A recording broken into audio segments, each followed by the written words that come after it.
Rajasthan cricket association ने राजेंद्र नांदू गुट पर बड़ा फैसला किया है। आरसीए ने नांदू गुट की मान्यता समाप्त कर दी है। वित्तीय अनियमितताओं, ऑडिट रिपोर्ट में गंभीर खामी और गैर संवैधानिक गतिविधियों के चलते ये कार्रवाई की गई। आरसीए की जनरल बॉडी ने 15 मई को सर्कुलेशन के जरिए ये निर्णय लिया है। उसी के ऊपर है ये special report. Rajasthan cricket association में अब गुटीय राजनीति नहीं देखने को मिलेगी, जिसका असर खिलाड़ियों के भविष्य पर पड़ रहा था। वहीं आरसीए पर भी सवालिया निशान खड़े हो रहे थे। ऐसे में राजस्थान क्रिकेट एसोसिएशन की जनरल बॉडी ने 15 मई को सर्कुलेशन के जरिए बड़ा निर्णय लिया और आरसीए ने नांदू गुट की मान्यता समाप्त कर दी। आरसीए ने राजेंद्र नांदू गुट को जवाब देने और अपना पक्ष रखने का पूरा अवसर दिया, लेकिन संतोषजनक जवाब नहीं मिल पाया। जांच में ये भी सामने आया कि नांदू गुट के कई दस्तावेज आरसीए के रिकॉर्ड से मेल नहीं खा रहे थे।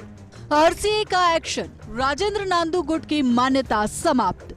वित्तीय अनियमितताओं व गैर संवैधानिक गतिविधियों के कारण फैसला। आरसीए की जनरल बॉडी ने 15 मई की मीटिंग में सर्कुलेशन से लिया फैसला। राजेंद्र नांदू को डिसएफिलेट करने का फैसला। नांदू से संबंधित जिला संघ को आरोपों पर सुनवाई का दिया था मौका, लेकिन राजेंद्र नांदू से संबंधित संघ नहीं दे सका जवाब।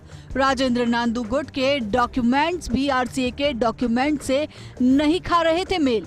ऐसे में अब राजेंद्र सिंह नांदू और उनकी कार्यकारिणी की हो गई नागौर से विदाई।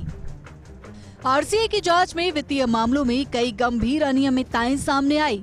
वर्ष 2019 से 2025 तक की ऑडिट रिपोर्ट बिना वैध यूडीआईएन के प्रस्तुत की गई, जबकि 2013 से 2016 तक की अनिवार्य ऑडिट रिपोर्ट ही जमा नहीं कराई गई।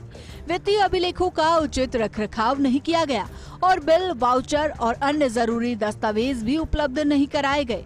सबसे बड़ा सवाल उस 10 लाख रुपए की अनुदान राशि पर उठा है जो आरसीए ने वित्तीय वर्ष 2013 और 14 में दी थी। इस राशि के उपयोग का स्पष्ट ब्यौरा भी नहीं दिया गया। यही नहीं, वर्ष 2013 और 14 की ऑडिट रिपोर्ट भी प्रस्तुत नहीं की। ऐसे में आरसीए की जनरल बॉडी ने 15 मई की मीटिंग में सर्कुलेशन से राजेंद्र नांदू गुट की मान्यता समाप्त करने का फैसला किया। इस फैसले को लेकर खिलाड़ियों ने कहा कि एडहॉक कमेटी ने अच्छा काम किया है। राजेंद्र नांदू गुट पर गंभीर आरोप लगे थे। नांदू पर आरोप थे कि लोकल खिलाड़ियों को मौका नहीं मिल रहा था। बाहर से खिलाड़ियों को बुलाने के भी आरोप लगे। वित्तीय लेन देन, चयन प्रक्रिया और प्रशासनिक निर्णयों को लेकर कई सवाल उठाए गए थे। आरसीए ने इन शिकायतों की आंतरिक समीक्षा करवाई, जिसमें कई बिंदुओं पर गंभीर अनियमितताएं सामने आई।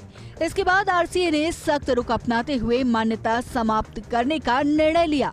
क्रिकेट हलकों में इस कार्रवाई को संगठन में पारदर्शिता और अनुशासन स्थापित करने की दिशा में बड़ा कदम माना जा रहा है और राजस्थान क्रिकेट प्रशासन में एक बड़े बदलाव के रूप में देखा जा रहा है। Bureau report, fast India news, Jaipur.